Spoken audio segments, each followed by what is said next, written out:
Hello all, welcome to the next video in Linux command line tutorial series. In this video, we are going to learn about df command. Df stands for disk file system. Let's run and see what df gives us. It, it shows us all this complex information. So what's the use of this information to us? So the df command reports on the disk space usage from within the bash shell used on Linux. The command lets you easily identify what's using our disk space, our system storage. Each line of the display is made up of 6 columns. The first column refers to the file system, the name of the file system. And then the next column has 1K blocks. 1K blocks are nothing but kibibyte blocks. Each block contains 1024 bytes.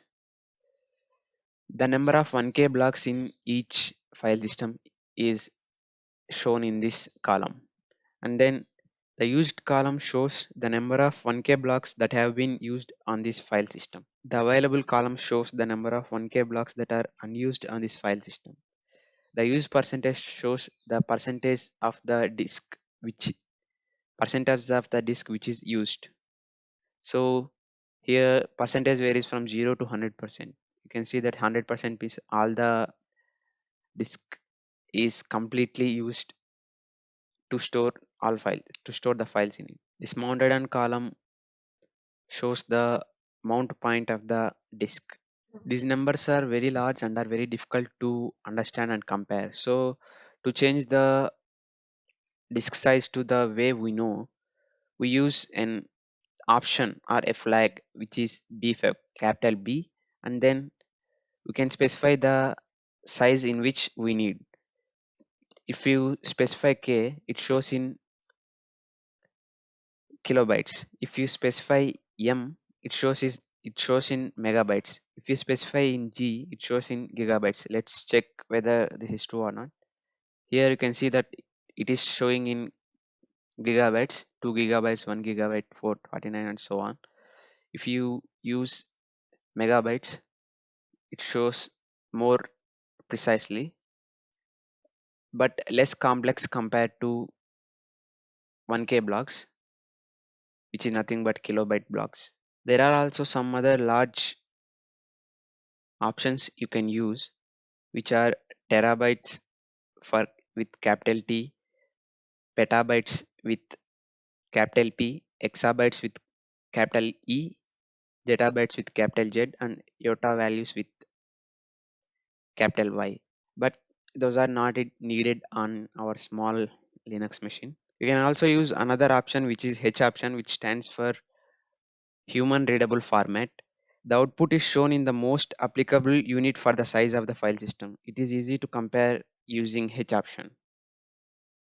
See, some are shown in megabytes, some are shown in gigabytes, some are shown in kilobytes, and so on.